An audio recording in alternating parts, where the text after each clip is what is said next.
Well, it's been over 12 years I've been going to Fish and Wildlife and telling them, here's evidence, here's video footage, these are Sasquatch. Come out with me in the field and I will show you a Sasquatch. And for over a decade, they've been denying me that. And this is in Alberta, British Columbia, Montana, Washington, and California. Those states and provinces, Fish and Wildlife, will not come out with me and will not allow me to show them a Sasquatch. So now I'm suing them, starting in British Columbia, for dereliction of duty. This is a wildlife species. It's their job. They have to take responsibility for it. And I'm suing them for not. Just the same way you'd sue a police officer who's not enforcing the law when it's his job to do so.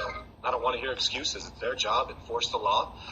Media like yourself go around and do stories when police officers or fishery officers eyewitness a Sasquatch and Fish and Wildlife doesn't show up. They don't do anything.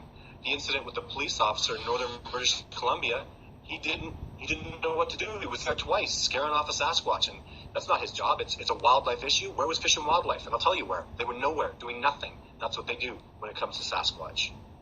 And so you say you have evidence beyond reasonable doubt that Sasquatch exists. Can you tell us a bit about that evidence? I have every piece of evidence. I have DNA, I have forensic evidence, I have eyewitness testimony from professors and engineers, doctors, PhDs, people that have absolutely unequivocally seen the species, DNA that is undeniable from multiple sources. I mean, if this was a murder trial, the person being charged with murder is going to jail for sure. Like, this is an ocean of evidence.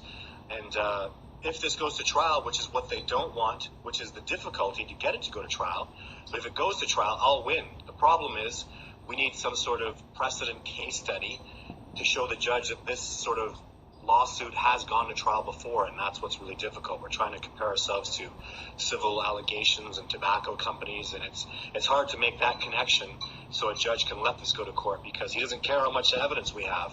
He just needs to see a precedent, and that's what the difficulty is right now.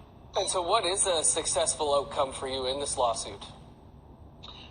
When I win, I will have proven that Sasquatch is real, A, and therefore Fish and Wildlife are derelict in their duty, B, and the outcome will be I'm going to ask them to go on a 3-month ecological survey with me into the wilderness in British Columbia or Alberta or Montana, wherever it is, and I will show them everything they need to know about a Sasquatch to begin the appropriate biological study and acknowledgement of this species.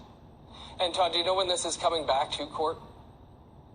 Well, the judge is going to render a decision, and we'll see what happens after that. But no matter, if he lets it go to trial, I'll win the trial. If he